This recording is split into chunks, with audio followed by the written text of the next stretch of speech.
I'm joined by Redbridge Group Director Simon Welsh. Now that the dust has settled a little bit, Simon, great to see you.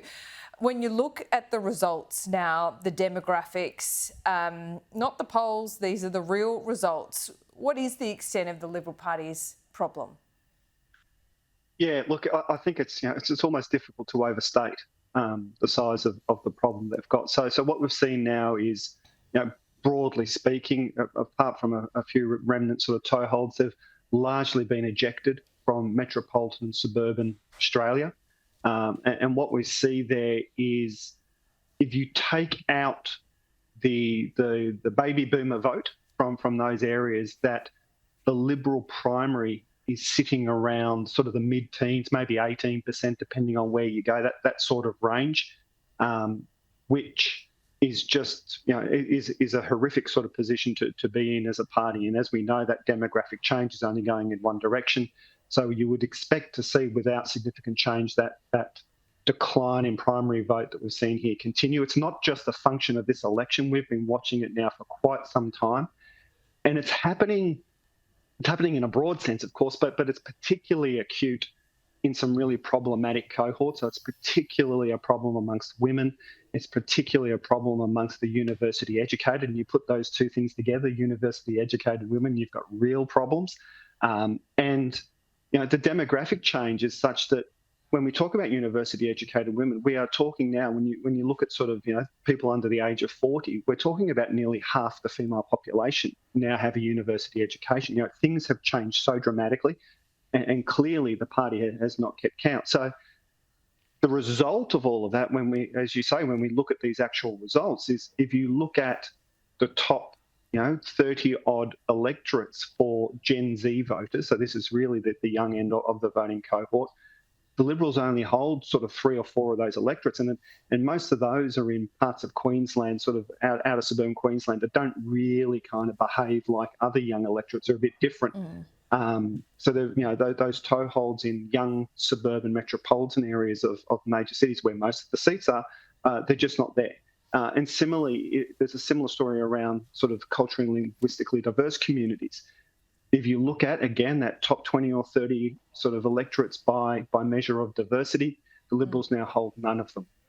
So massive generational disconnect that they're going to have to try to bridge.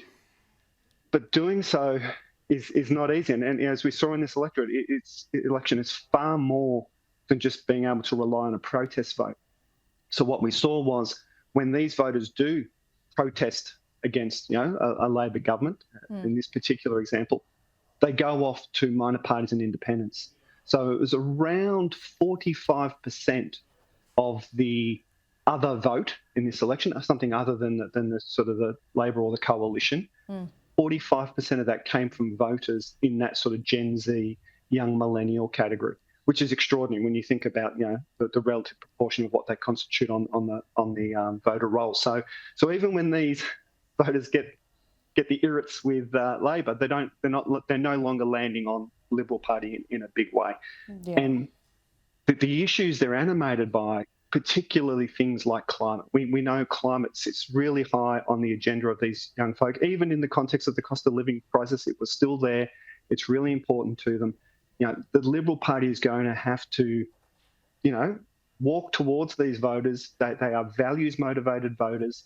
They prioritise issues that are problematic for the Liberal Party. They're really going to have to sort of sacrifice some of these sacred cows if they're going to walk towards these voters that are increasingly defining the key electoral kind of contests. Yeah, it's quite extraordinary when you paint that picture there, and it probably explains as well why there was such a high number of people parking their vote in all the polling in the lead up to election day. There was I think it was 45% at one point that were in the undecided category, and even a week out that had come down to around 22%. And still it was breaking the independents' way. That wasn't going to the Liberal Party. In saying that, Simon, it would be remiss of me not to ask, is there any good news for the Liberal Party in these results? Any bright spots? I think if you take the broader view of the coalition, I think there's which is, I know I'm damning with faint praise here. I think the Nationals have clearly shown that they know how to run elections, they know how to look after their patch. I think and they're aided by having a more stable constituency. They're sort of talking to the same people they've always talked to about the same things. They know how to do it. So you look at a result like Bendigo in Victoria, which has come on the heels of other good performances by the Victorian National Party in state elections as well. So I think that sort of that national, regional sort of story is firmed up. For a while there, we were watching sort of the volatility in country areas and wondering what was going to happen. But I think the Nationals have demonstrated that they know how to hold and win those seats.